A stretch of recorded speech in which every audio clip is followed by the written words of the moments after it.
War is hell. I know that sounds cliche, but there's a simple, irrefutable truth in that short yet powerful statement, one that is unchanging through time. Although our modern weapons may not be the same now as they were in the past, in the end, the result is the same. Death, dismemberment, chaos, pain, grieving families, survivor guilt, and sometimes an elation that borders on the euphoric. For tribes like the Shoshone, Cheyenne, Blackfeet, and Crow, war was an unfortunate yet necessary part of life. And for centuries untold, these tribes clashed in skirmishes long forgotten on battlegrounds that no longer carry names. And the warriors who emerged victorious are likewise lost to history. Well, on today's episode, we'll take a glimpse behind the curtain, find out what it was like to accompany the Shoshone into battle, to hear the cries of victory mixed with the agonizing wails of mourning. By the way, my name's Josh, you're listening to the Wild West Extravaganza, and this is the fourth installment of William T. Hamilton's My 60 Years on the Plains, chapters 7 and 8 if you're reading along at home.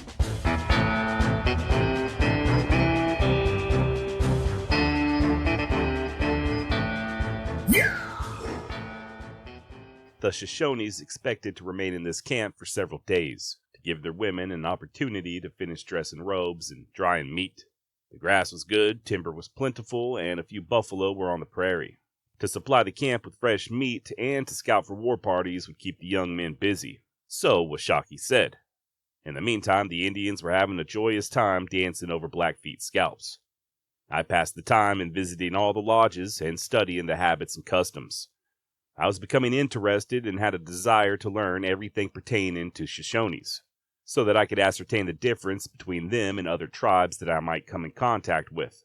The scouts kept reporting fresh Indian tracks, but no Indians. This brought about a council between the Shoshones and our own party for the purpose of devising some plan to rid this section of war parties. We had more than a passing interest in accomplishing this. Not that we feared the war parties, but we wanted to collect furs without being constantly annoyed.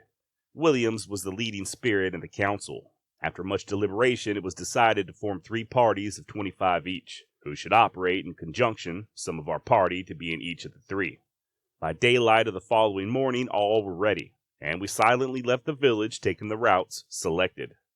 Our company of Shoshones, including Williams, went to Bull Lake, as it was a favorite place for war parties.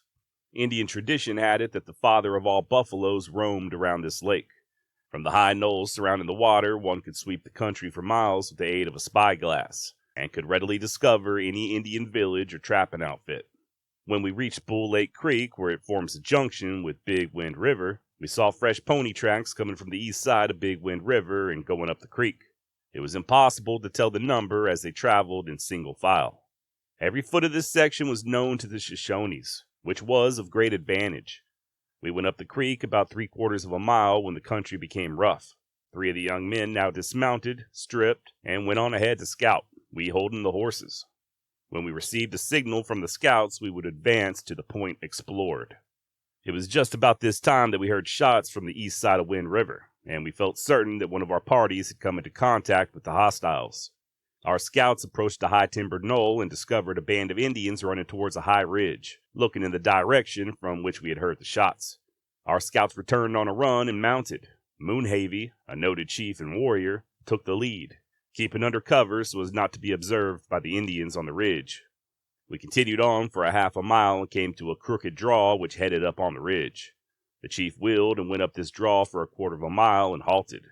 Just ahead was a sharp bend, which when passed would bring us in full view of the Indians on the ridge. The Shoshones stripped the breechclouts in short order and mounted their runners. Moonhavy gave the signal for a charge and dashed around the curve. Within 200 yards were 14 head of ponies under the care of 2 young men. They gave a warning cry to their comrades on the ridge, who fired several shots without effect as the range was too great.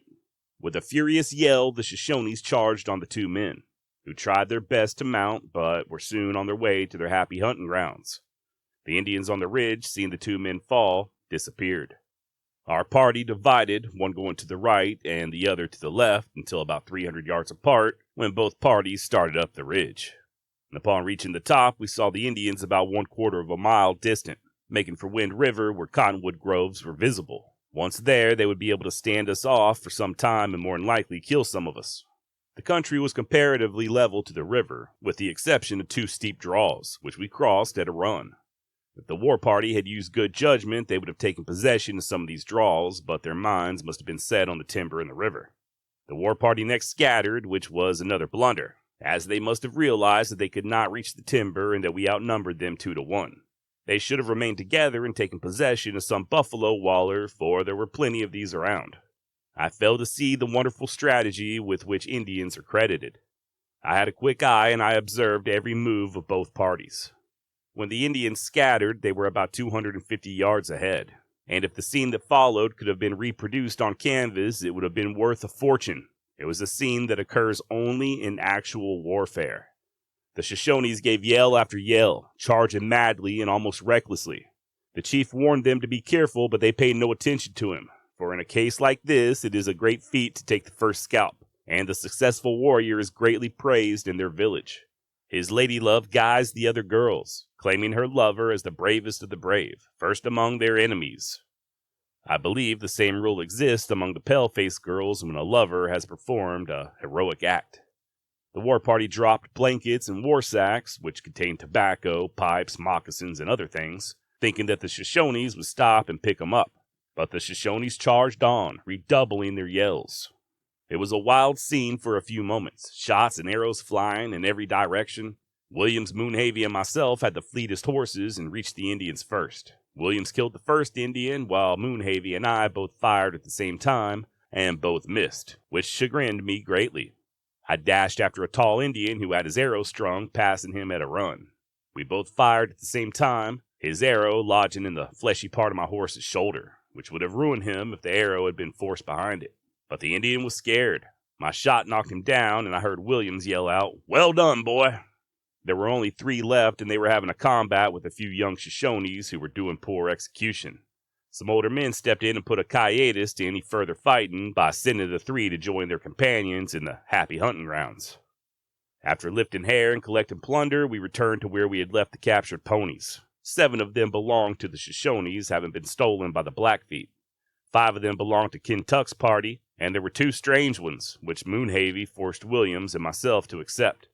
The shots had ceased from the east, so the chief sent the wounded men to the village, and the rest of us started over towards where we supposed our second party was.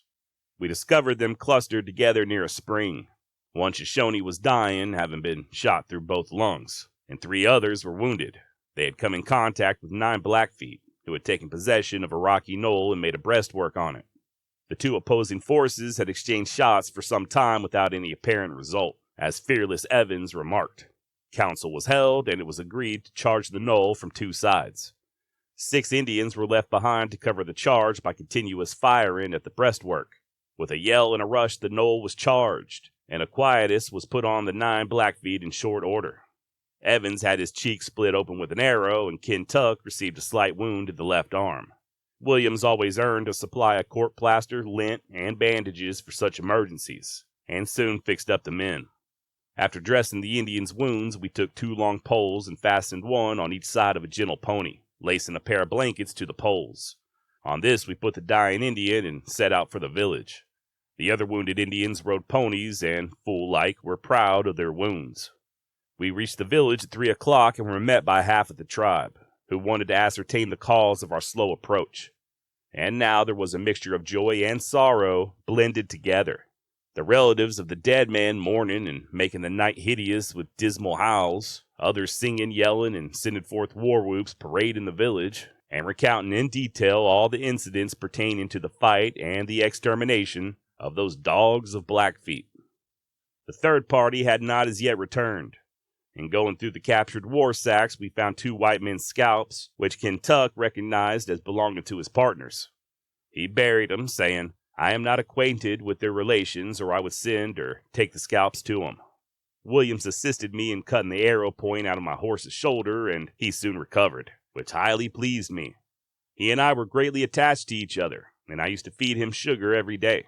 Dockett said that I gave him more sugar than the whole party used. Williams would answer, "Let the boy alone. He will get over that in time."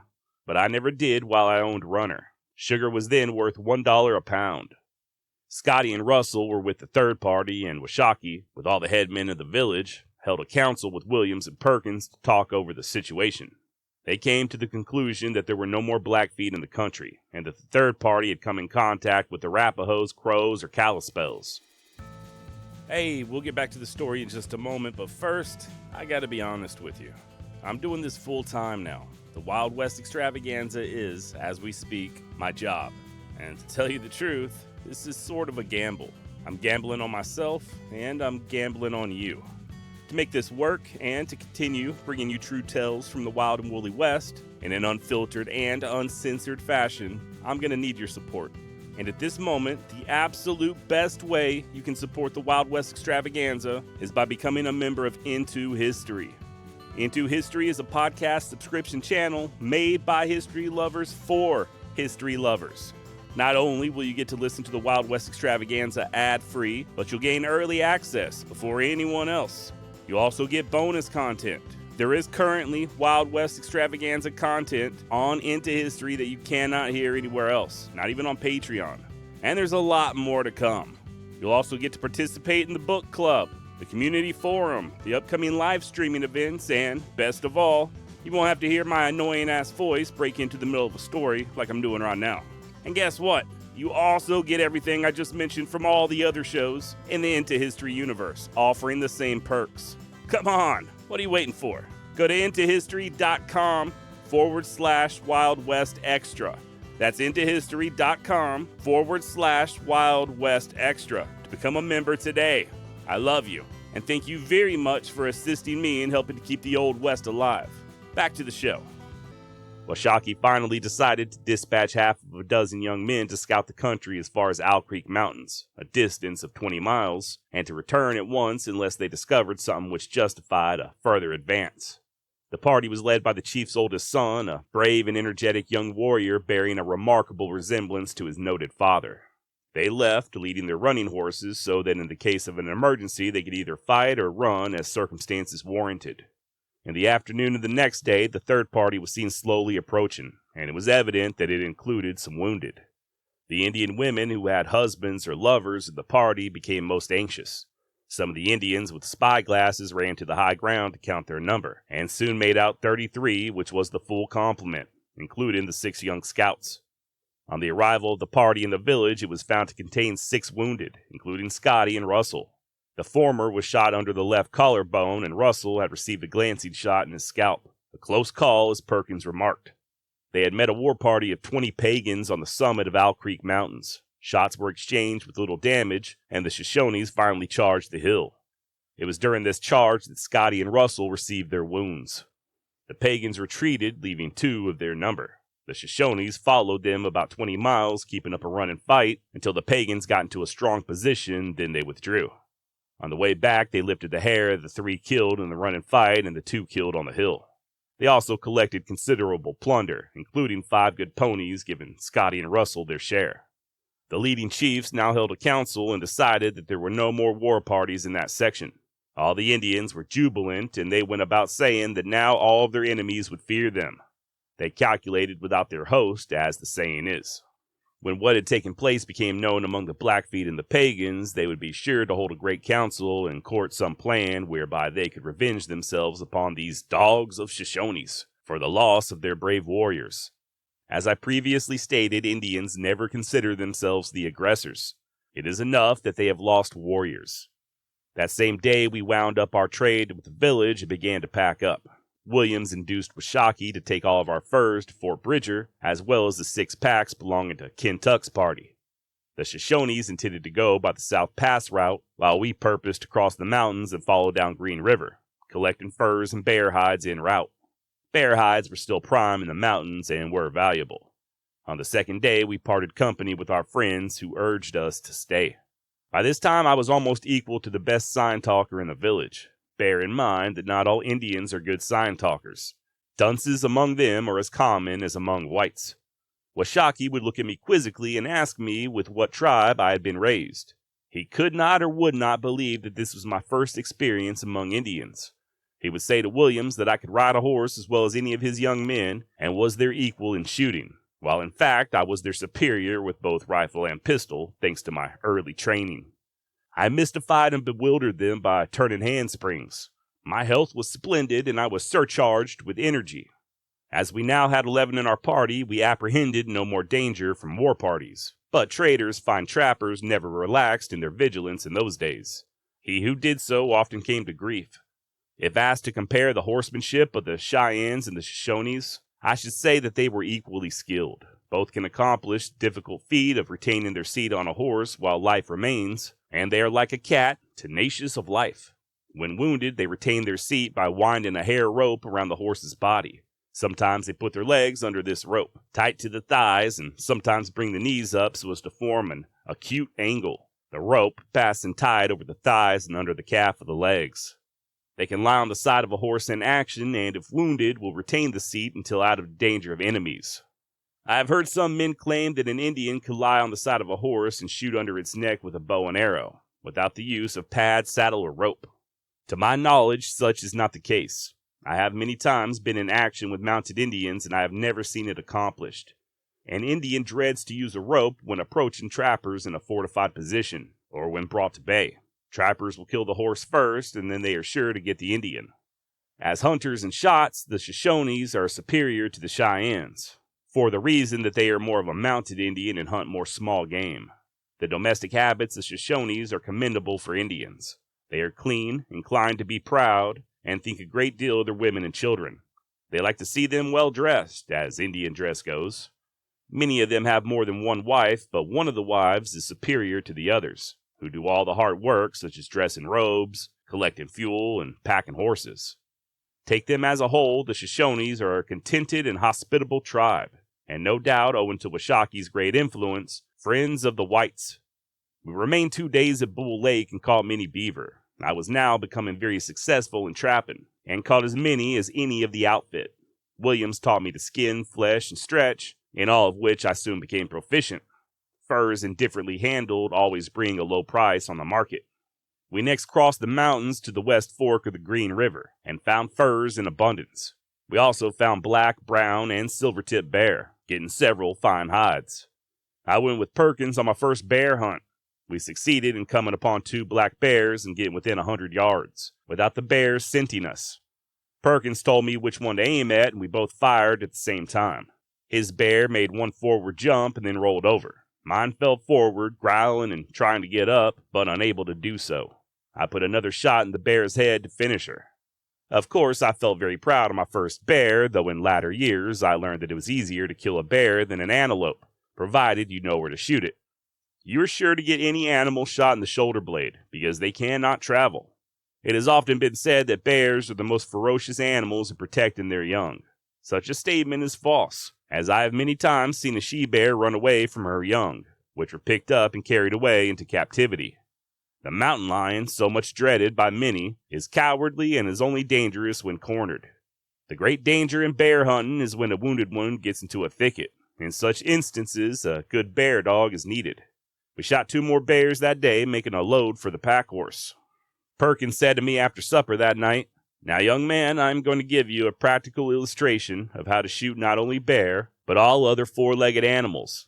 He pulled out one of the bears and took the hide off.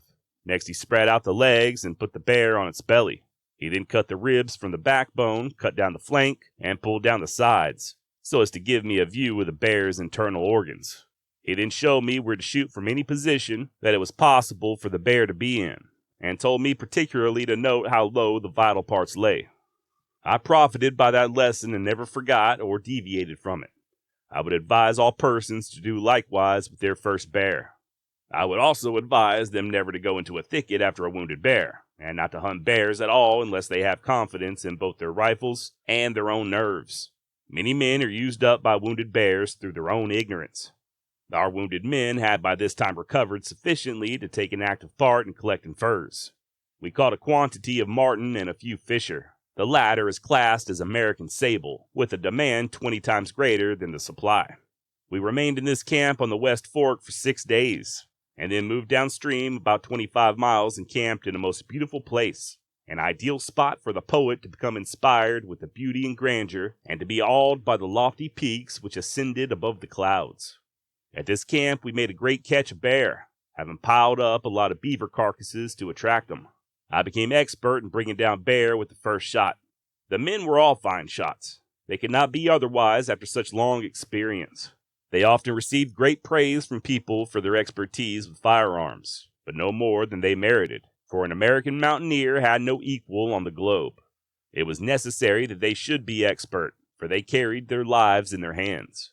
At any moment they were liable to come in contact with roving war parties, who were never known to fail to attack a trapping outfit if they dared. To be taken prisoner was to experience a death none desired. A slow fire is merciful beside other cruelties practiced by Indians. All mountain men were acquainted with these facts, and therefore it was impossible for an Indian to capture a scout or a trapper, and scouts were invariably trappers. They knew what would follow. I have often been asked why we exposed ourselves to such danger. My answer has always been that there was a charm in the life of a free mountaineer from which one cannot free himself after he has once fallen under its spell. Hey, real quick, if you don't mind, let me bend your ear for just a minute, then I'll let you get back to your life. Hopefully you're not too tired of hearing my voice just yet this week. I know yesterday we did the bonus episode with her half of history, then today this. Don't worry, the regularly scheduled program is still coming your way bright and early tomorrow morning. Brand spanking new episode of the Wild West Extravaganza. I just wanted to post this today because it's been a little bit since we've done one of these My 60 Years on the Plains installments. I actually recorded this several weeks ago, but up until now, it has only been available on Into History. Look, I'm just going to keep talking about Into History until you join. Do it now. Just kidding, kind of. That's intohistory.com/Wild West Extra. Now, the next couple of chapters from My 60 Years on the Plains is already available right now as we speak on Into History, ad-free, and that is where I'll be releasing the rest of the book. Pretty much what I'm going to be doing is recording 2 to 3 chapters per week and uploading them onto Into History. Once we're done with My 60 Years, we're going to move on to the personal account of Wooden Leg, the Cheyenne warrior who fought in several well-known battles, including the Battle of Little Bighorn. Just another great first-hand story of someone who was there, someone who lived through the era that we discuss here every week. And just like with My 60 Years, Wooden Leg's going to give us some really great insight into the era. And when that's done, we'll move on to another first-hand account. We're just going to keep it going. And this is just some of the bonus content that's going to be published weekly on Into History, including all the other stuff ad-free. In other words, you won't have to listen to shit like this. And just one more thing, I promise. I haven't really been all that clear on how to listen to Into History on whatever device you normally use, so I want to try to rectify that real quick. In short, Into History is sort of like Patreon. It's a subscription model that unlocks extra or bonus content. Unfortunately, at this time, you cannot access this content via Spotify or YouTube. I'm hoping this will change very soon, especially with Spotify, but as of right this second, I don't know of a way to do it. You still do have plenty of options, though. When you log into History, you're going to see something that says subscriptions, okay? And when you click on that, it'll list all of the shows in the Into History universe, including the Wild West Extravaganza. You'll also see a tab to the left that says Player Preferences, okay? When you click on that, it'll give you the option to choose whatever device you're currently using, whether it be a laptop, an iPhone, Android phone, a Mac, whatever. You highlight your device, and then you'll see several icons showing what apps will allow you to listen to all of these feeds from Into History. Chances are you listen to the Wild West Extravaganza on your phone already, right? And I'm positive, whether you have an iPhone or an Android, your device already comes stock with one of these integrated players. For instance, if you've got an iPhone, then you've also got the Apple Podcast app right there on your phone. And unlike Spotify, you can listen to all this Wild West Extravaganza bonus content via Into History right there via Apple Podcasts. Likewise with Android, you should have Google Podcasts preloaded onto your phone. If you don't, maybe you've deleted it, you will get this list of other apps that are also compatible. Podcast Addict, ADDICT, is the one that I use. You've also got Podcast Republic, Pocket Casts. If you're on an iPhone, there's Castro, Overcast, and Podkicker. And there's a few more options. My apologies if this sounds overly complicated. It shouldn't be this hard, I know. And I know it can be a little overwhelming if you're new to all of this, but please, if you're having any technical difficulties, definitely reach out to me. let me know, and we'll get you all set up. Likewise for the Discord channel, if you want to join in on the discussions, or even just the book club. If you want to join Into History and you're having problems accessing any of these features, please hit me up. All right, I'll let you enjoy the rest of your day. Till tomorrow, adios.